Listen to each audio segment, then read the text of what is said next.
Salah satu cara untuk mengurangi polusi udara di Jakarta ini adalah dengan teknik menciptakan hujan buatan lewat modifikasi cuaca. Namun teknik ini hanya bisa dilakukan kalau ada awan. Nah, sebagai solusi pemerintah mencoba teknik modifikasi cuaca mikro, yaitu dengan memasang alat menurunkan hujan di gedung-gedung tinggi di Jakarta.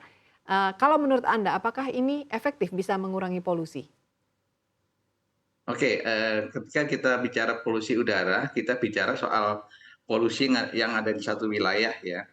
Sementara kalau alat-alat, apa namanya, untuk memodifikasi cuaca seperti hujan itu, eee, akan mengikat polusi-polusi udara ya, uap airnya akan mengikat polusi udara pada saat terjadinya hujan ya. Demikian juga penyemprotan air yang dilakukan. Nah, misalnya kalau itu ada di darat oleh kendaraan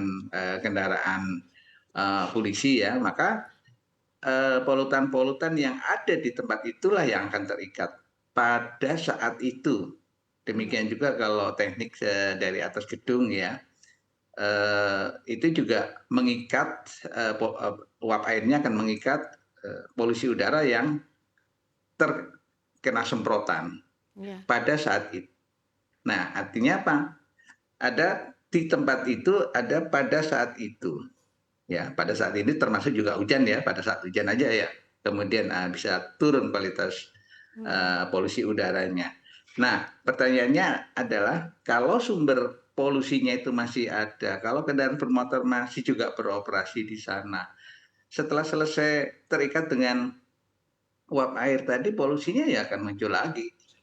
Hmm. Terus kemudian, di tempat-tempat lain polusi udara itu kan menyebar, di wilayah tersebut ya, tidak hanya di jalan aja, tidak hanya di bawah gedung saja gitu. Nah, di tempat lain kan masih ada polusinya itu.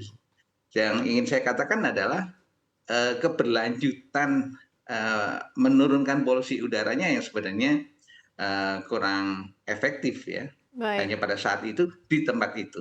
Baik, berarti penyemprotan jalan-jalan oleh, mobil-mobil pemadam juga, kurang efektif begitu, Pak, ya? Karena hanya mengurangi tingkat polusi pada saat itu. Sesudah, uap, airnya hilang, polusinya terjadi kembali.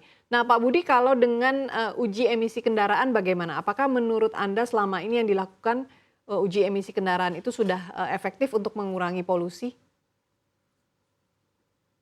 Oke, kalau, pada kendaraan bermotor uji emisi, upaya itu juga upaya yang bagus ya, sehingga kendaraan bermotor yang beroperasi di jalan tuh harapannya semuanya sudah, sangat berkurang emisi yang dikeluarkan, melalui, knalpotnya ya.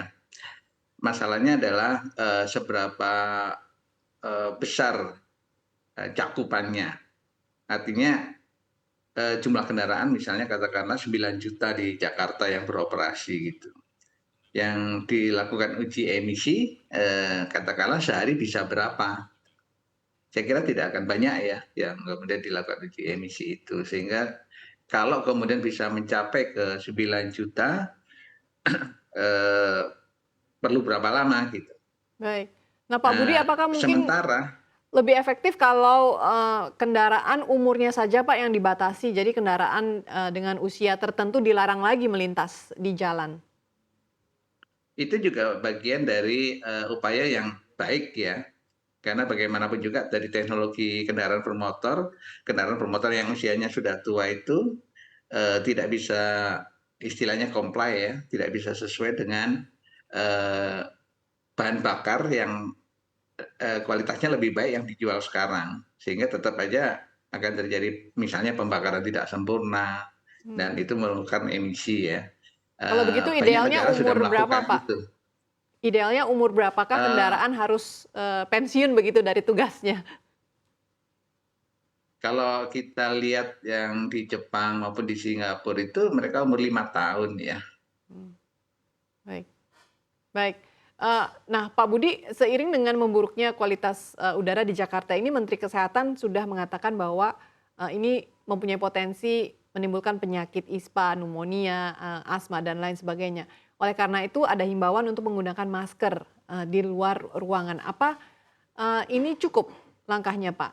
Atau seharusnya bisa lebih, besar lagi langkah penanganannya, di samping hanya memakai masker di luar ruangan? Ya, upaya pengendalian pencemaran udara itu kan sebenarnya bisa dibagi menjadi dua besar ya. Yang satu adalah mengurangi sumbernya, seperti yang barusan kita diskusikan ya.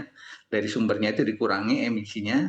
Nah, sementara dari manusianya yang bernafas tiap 3 detik kita ya, tidak pernah berhenti bernafas, terus menerus bernafas, dimanapun juga bernafas, dimanapun juga memasukkan udara yang ada di depan hidung kita gitu. Nah, ketika udara yang ada di depan hidung kita di wilayah DKI ini masih tinggi polusinya, ya hidung kita yang harus dilindungi ya. Ya, jangan sampai polusi polusi tersebut masuk ke paru-paru kita gitu yang efeknya luar biasa. Banyak kasus-kasus penyakit terkait polusi udara ini meningkat terus ya setiap tahunnya. Ya, jadi penggunaan masker yang proper ya itu bagus ya. Standar dari WHO dari CDC sih di level N95 itu ya. Namun beberapa penelitian di Cina juga menunjukkan bahwa ada yang levelnya lebih rendah dari itu bisa digunakan karena bisa menyerap sekitar 50% ya, menyaring 50% dari polusi udara. Kalau N95 itu bisa menyerap 95%.